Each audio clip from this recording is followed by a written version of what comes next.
How's it going, guys? It's Eric again. Yeah, my location, sorry about the lighting, but I'm outside right now. I'm actually on my parents' porch. I'm waiting on my dad. I was supposed to meet him here, but he's running a little bit later. We're basically gonna, do a little bit of work in my car, and then we're gonna go see the movie Warrior. I've been waiting all summer for this movie, and everybody's saying it's amazing, so I can't wait to go see it. Sorry I didn't make a video on 9/11. I know everybody else is making videos and stuff like that. To me, it's a little more, I don't want to say personal or touchy, but it's one of those things that I really don't care to talk about too much. Like it inspired me to join the military, and I was always wanting to join the military, but it was the one moment that actually made me decide, yes, this is going to happen. I will be in the military one day. But yeah, other than that, I really don't care to talk about it too much.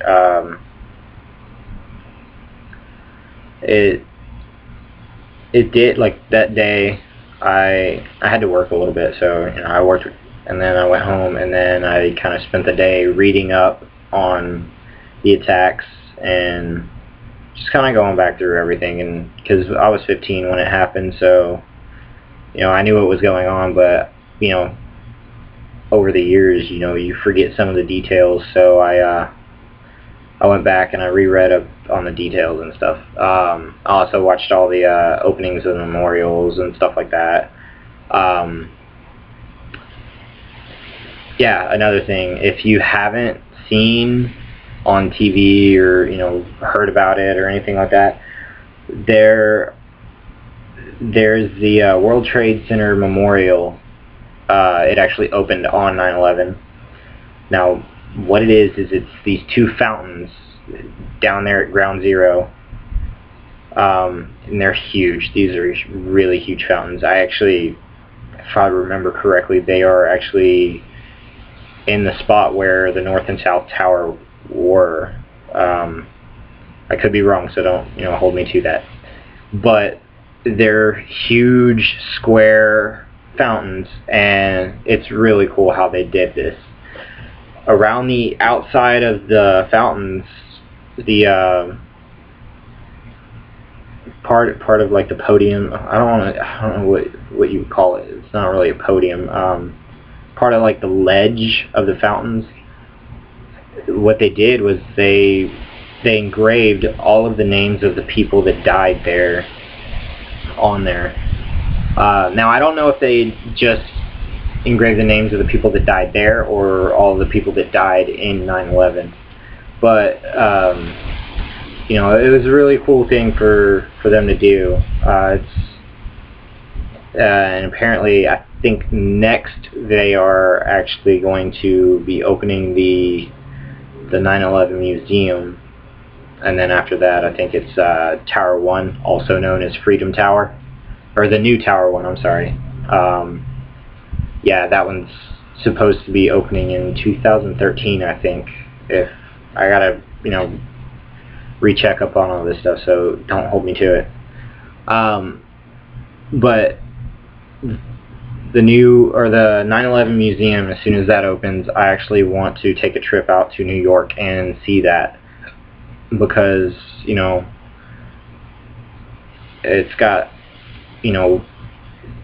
destroyed pieces of the towers. It's got a smashed up fire truck, and all these items that are from 9/11, and I think that would be the museum, like the one museum in America that means the most to everyone, or at least the most to everyone that was either alive or lives past here, or I don't know. But it's a very, I think that museum would actually probably be a very emotional time for everyone who visits it. And I would like to, you know, visit it one day. But yeah, other than 9/11, I really want to get off the subject. Let's see. Oh yeah, hey, I went to my very first Poolie function on Saturday. I think it was Saturday. Yeah. And what it was basically 3 hours of straight hell. So for those of you who've never been to a Poolie function, or you know, are basically boycotting them or something, I would say go to them. Not because, you know, I want you to suffer or anything like that. If you're thinking of joining the military, then it's actually probably the best thing to do, because these guys are going to work you, and these are just recruiters. These recruiters are going to work you, and they're going to basically just demolish you. I'm still a little bit sore, and that was like 4 days ago. You know, but yeah, we did an IST, which is, you know, like basically like half of an actual PT test. You're only doing a 1.5 mile run, and I think you're doing however many crunches you can do in like 1 or 2 minutes. I don't know if they give you 1 or 2 minutes, but yeah, you do a 1.5 mile run. I think you get like 12.5 minutes to do it to be passing. If you're a guy, if you're a girl, I think it's 13:30. But yeah, you know, they'll see how many pull-ups you can do, how many crunches you can do. The pull-ups, I don't think those are timed. I think those are just, you know, however many you can do before you can't do anymore. The crunches, I want to say it was either 1 or 2 minutes during the IST, but you know, your PT test is probably going to be like 2 minutes.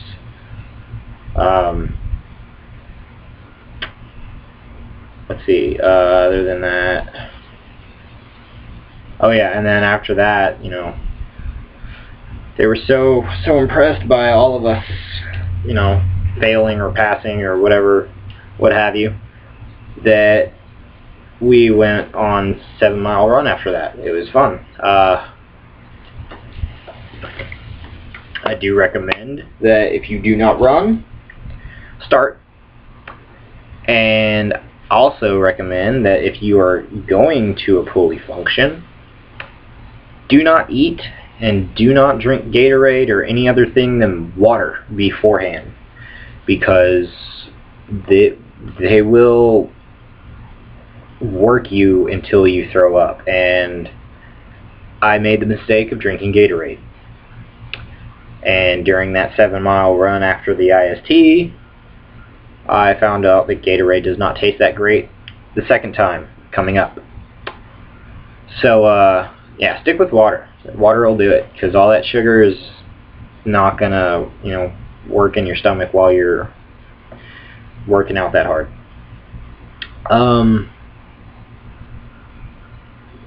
And make sure you sound off. Be loud. Be louder than your recruiters. Be louder than your drill instructors. Just be loud, as loud as you possibly can, because the quieter you get, the more you have to work. So definitely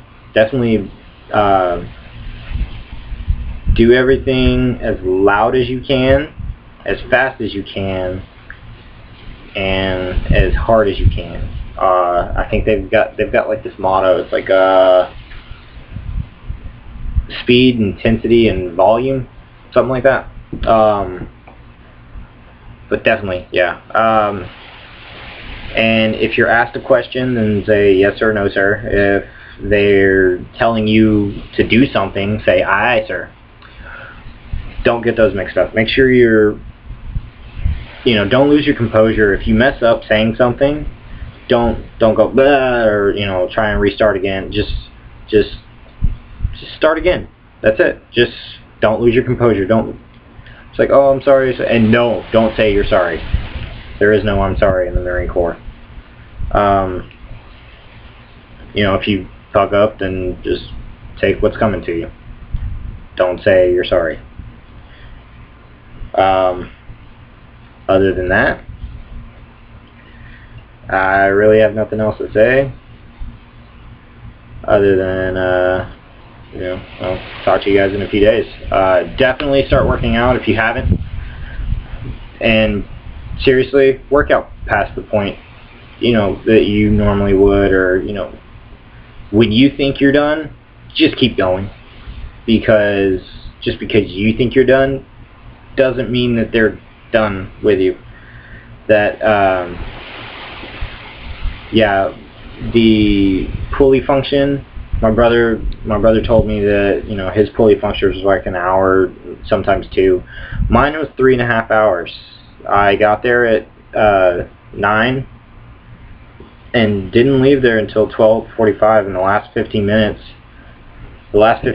were just us, you know, cooling off, and the recruiters talking to us and, you know, telling us how bad we suck, or, you know, how some of us were doing well, or some of us weren't motivated enough, or whatever. But definitely go.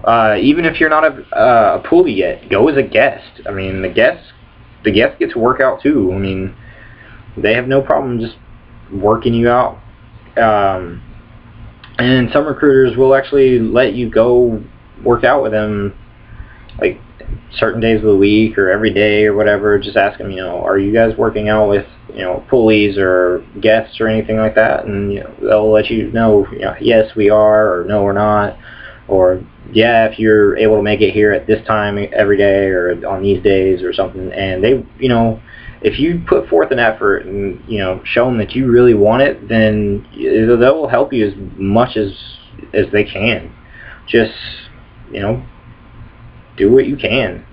But other than that, you know, this video is running kind of long, so I'm gonna, you know, say see you later. But yeah, guys, definitely go to pulley functions. Definitely work out. If you already run, you know, start running with boots on, like something that's heavy. Start running with boots on. Throw a backpack on with a bunch of, you know, say 20-pound weights or towels or something. You know, something that's going to keep that backpack full and make it heavy. So yeah, because you're going to have to get used to running with a rucksack and all that stuff, or marching or stuff like that. Run uphill, do all this stuff. Get your body ready for what's in store for you at boot camp, so, and afterwards. So yeah, I'll do another video soon. Other than that, see you guys.